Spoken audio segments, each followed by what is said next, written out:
You're pathetic, Mike. You know that. Truly, embarrassingly pathetic.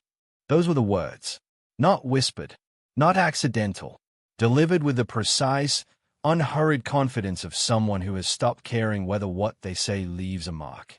She said them while clipping her earrings in the mirror, dressed in a gown I had never seen before, heading to a party I had begged her not to attend. My name is Mike Fox, and before I tell you what happened the night my wife walked out that door, I need you to understand the kind of man I was to her. Patient, quiet, present. The kind of man who cooked dinner on Tuesday nights without being asked, who remembered the name of her childhood dog, who had held a hand in a hospital waiting room at 2 a.m. without once checking his phone. I had been that man for 6 years of marriage, and somewhere in the last 8 months, somewhere between her third closed-door dinner with Michael Stein and the first night she came home smelling like a different cologne, I had stopped being her husband and become her inconvenience. I had asked her not to go to the Stein Group gala. Not with heat. Not with accusations I couldn't yet prove. I had simply sat on the edge of the bed that evening and said, Raya, I'm asking you, please don't go tonight. Not with him. She had looked at me in the mirror for a long, flat moment. Then she called me pathetic, clipped her second earring, picked up her clutch, and walked out the front door without another word, leaving behind the particular silence of a house that has just been told exactly where it stands. I sat on that bed for a long time. He is what Raya did not know about me. What nobody knew, what I had carefully and deliberately kept from the world since I was 29 years old. I was not the man she thought I was. The modest apartment, the 4-year-old Volvo, the home-brewed coffee, the consulting work done quietly from a laptop, none of it was the full picture. 6 years ago, I had co-founded a fintech company called NovaPay, built it from a rented office and second-hand equipment into something worth $68 million, and sold my 40% stake before I ever told a single person I loved what I had built. The money lived in a private trust under my mother's maiden name, Holden Capital, untouched and invisible, drawing no attention, asking for nothing. I had done it because I watched my father's marriage collapse the moment people discovered what he owned. Because I had seen love become arithmetic too many times to risk it. Because I wanted to be chosen first and known second. Raya had chosen me. Or I had believed she did. Now I sat on the edge of our bed in the quiet she had left behind, and I thought about the document my attorney had prepared 3 weeks ago at my instruction. The one I had hoped, genuinely hoped, I would never have to use. I picked up my phone. I called him. It's time, I said. Start the process. I wasn't there. Everything I know about what happened inside that gala I learned afterward. Some from people who were present, some from a private investigator named Roy Callis who I had hired 6 weeks earlier when the cologne on Raya's jacket became something I could no longer explain away with generous interpretations. Roy was there that night. Not as a guest. As a man with a camera and a job. Raya arrived at 8:22 p.m. and Michael Stein met her at the entrance the way a man meets something he already considers his. Not a greeting. A retrieval. He put his hand on the small of her back and steered her inside, and she leaned into it. Roy noted this specifically. Leaned into it, the way you lean into something familiar. Something practiced. They sat together at table 1. Laughed together. Touched hands twice across the tablecloth in the particular unhurried way of people who are not afraid of being seen because they have convinced themselves they are invisible. At 10:47 p.m., they left the main hall together. Roy followed at a distance and documented what he needed to document. At 12:03 a.m. a car brought Raya home. I heard the front door open. Heard her heels on the hallway floor, careful and quiet. The specific rhythm of someone trying not to wake a person they are relieved is asleep. I was not asleep. I was sitting in the dark in the living room with my phone in my hand and Roy's preliminary message on the screen. She passed the doorway without looking in. I said nothing. I sat in the dark and I let her believe she had gotten away with it. She hadn't. I heard her in the bathroom. The shower running. The careful, thorough kind of shower that people take when they are washing away evidence rather than washing away a day. I had heard that shower before, twice in the past 2 months, and each time I had lain in bed and stared at the ceiling and told myself I was wrong, told myself I was paranoid, told myself the man I had always been, patient, faithful, present, deserved the benefit of every doubt. I had been wrong to tell myself that.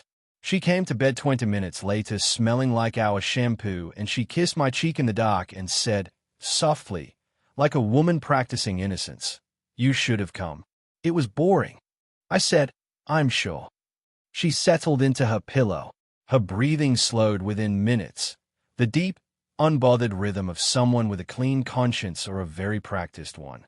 I lay beside her and listened to it and thought about 6 years of dinners and hospital waiting rooms and Tuesday night cooking and the specific quiet violence of being replaced by someone louder and shinier and more willing to make a woman feel important in the ways I had apparently stopped providing.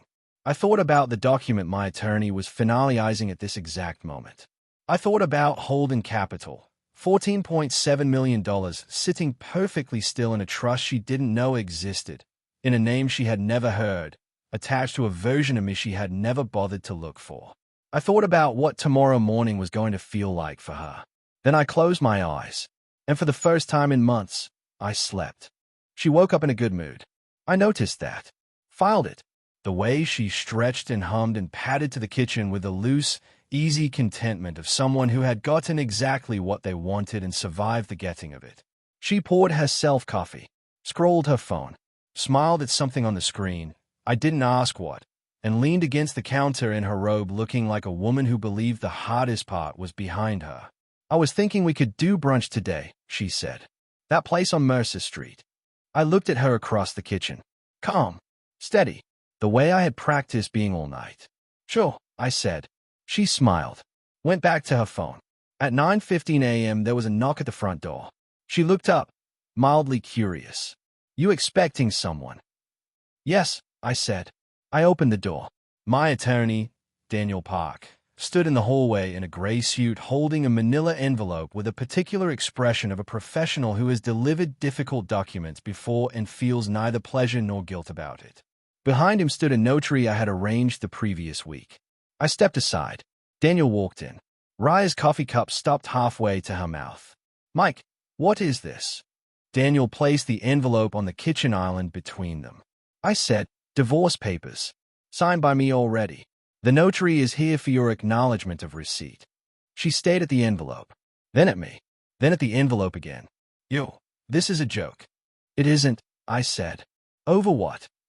Her voice climbed. "Because I went to a party." I looked at her for a long, quiet moment. "Roy," I said, and my phone, sitting face up on the counter, began to play. The video was 43 seconds long.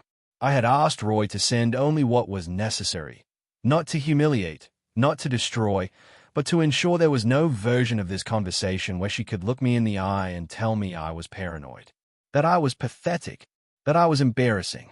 43 seconds was sufficient. The color left her face before the 10-second mark. Her coffee cup found the counter without her looking at it, set down by pure reflex while the rest of her went completely still.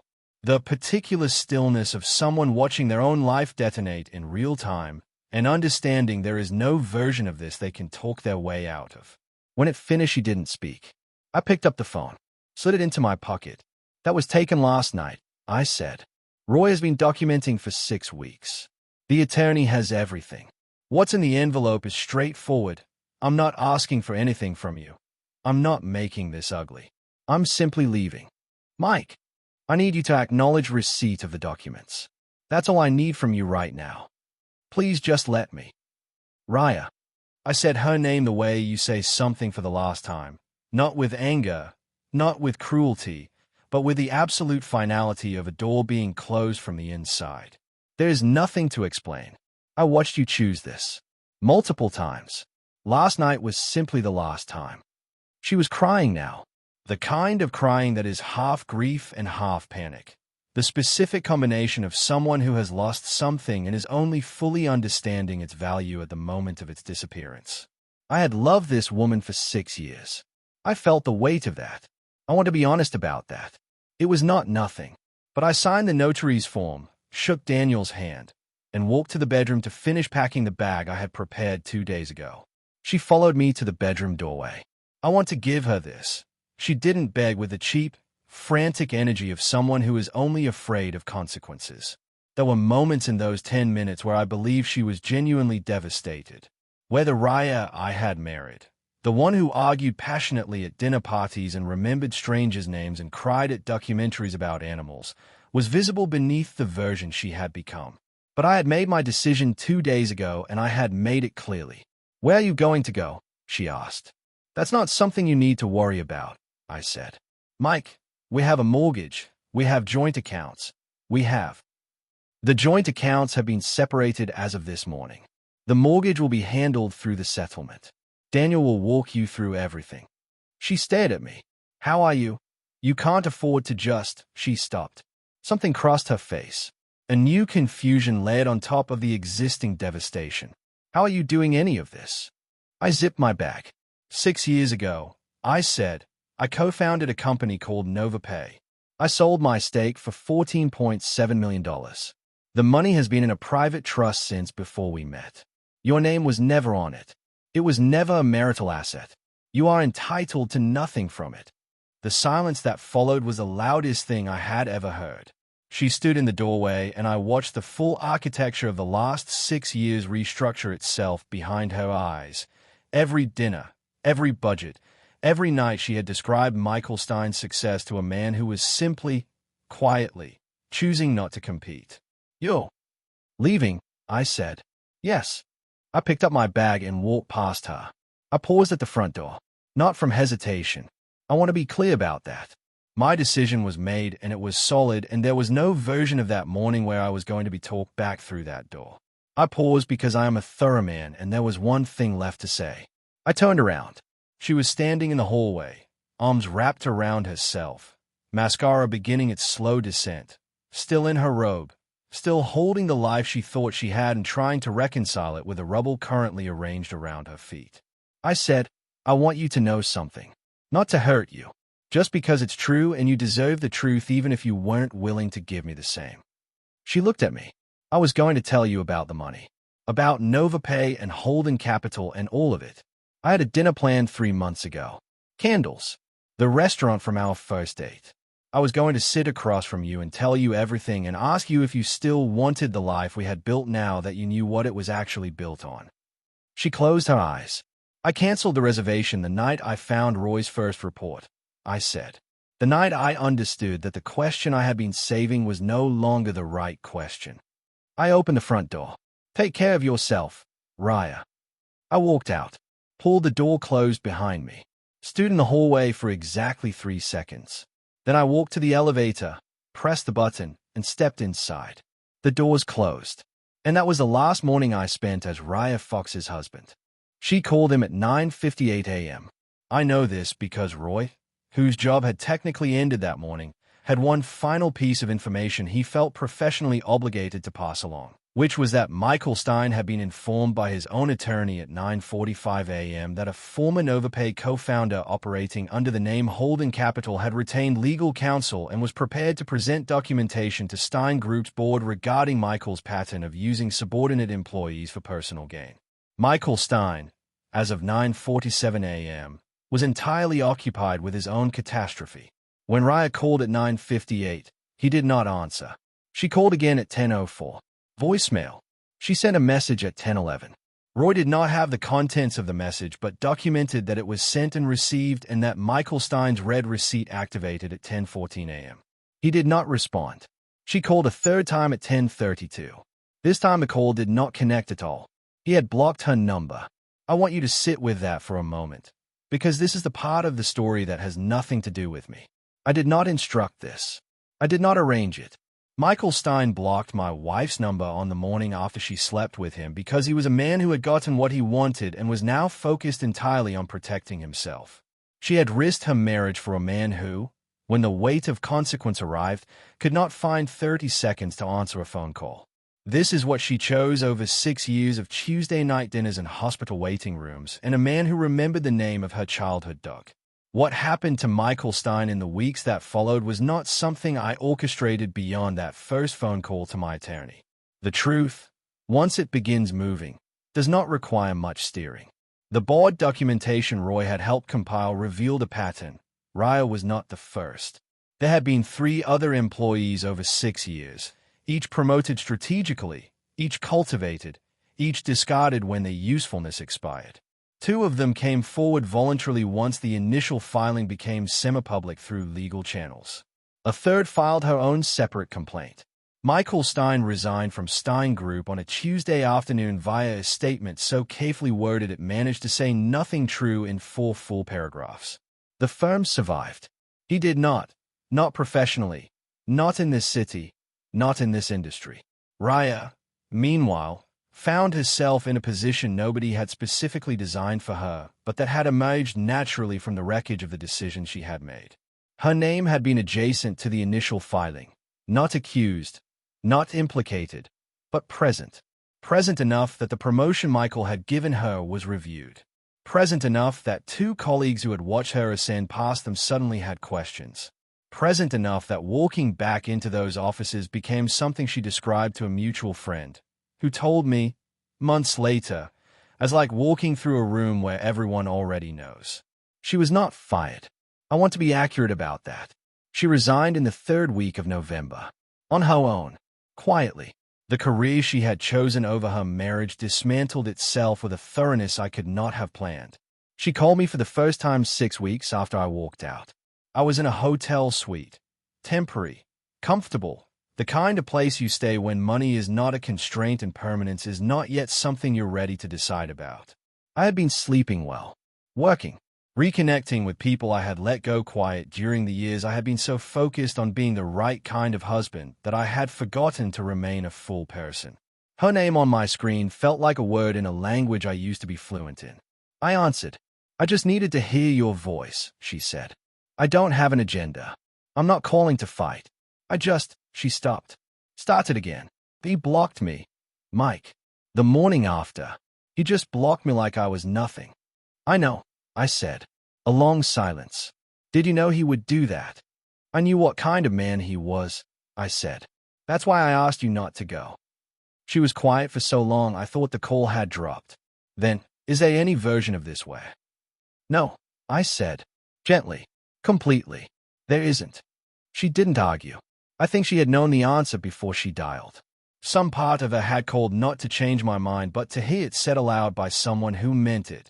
Because a man who means what he says, even when what he says is the end of something, is still more honest than anything she had found on the other side of that party. Take care of yourself, Raya, I said. The same words. The same tone. The last thing I ever said to my wife. I heard about her through a mutual friend who had the grace to be brief about it. She had moved into a smaller apartment on the east side of the city, nothing like what we had, nothing like what she had been building toward. The career was gone, or at least the version of it she had sacrificed everything to construct. Michael Stein had not only blocked her number, he had, in the gentle, untraceable way of powerful men protecting themselves, ensured her name carried a certain association in rooms she used to dream about entering. Nobody said anything directly. Nobody had to. That is how those things work. She was working again. Something smaller, something honest. The mutual friend said she seemed quieter, less performing. I did not feel satisfaction when I heard this. I want to be honest about that because it would be easy to frame this as a victory and it wasn't. It was just the mathematics of consequence, the clean, indifferent arithmetic of choices landing exactly where choices land when nobody intervenes. I had moved into a permanent residence by then. A house, actually. Nothing excessive but real and mine and full of light in the mornings in a way that made getting up feel like something worth doing. I had told 3 people about holding capital. My attorney, my mother, and a woman I had recently had dinner with twice who had laughed at something I said on the first night and looked at me. Not at the restaurant, not at my clothes, not at the invisible calculations people make about a man's worth, but at me. I had not yet told her about NovaPay. I was waiting. Not from strategy this time. Not from fear. Simply because some conversations deserve the right evening. People always want the ending to be a confrontation. A scene. The moment where everything is said that needs to be said and both people walk away with clean edges and resolved expressions.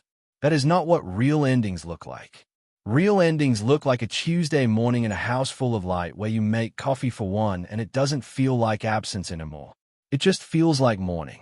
Real endings look like signing a document and watching a notary stamp it and feeling not the devastation you braced for but a quiet, enormous relief. The specific relief of a man who has stopped carrying something that was never supposed to be his to carry. The shocking surprise of this story was never the money. I know that's what it looks like from the outside. Secret wealth. Hidden trust. A man who turned out to be worth more than his wife understood. And yes, that was real. And yes, the look on Raya's face in that kitchen when I said the words $14.7 million was something I will carry for the rest of my life. Not with pride, not with cruelty, but with the particular sadness of a man watching someone understand too late what they had. But the real surprise, the one nobody saw coming, least of all Raya, was not that I was wealthy. It was that I was done. A man who has been patient for 6 years, who has cooked Tuesday dinners and held hands in waiting rooms and carried a card in his jacket pocket for 3 weeks that said, "I'm ready to tell you everything." When that man finally closes a door, he does not leave a crack. He closes it completely, with both hands, and he walks toward the light at the end of the hallway without looking back. That is what I did. And every morning since, I have woken up in a house full of light and understood that the most valuable thing I own has never been in a trust. It is simply this, knowing my own worth before anyone else in the room does. That's the whole story.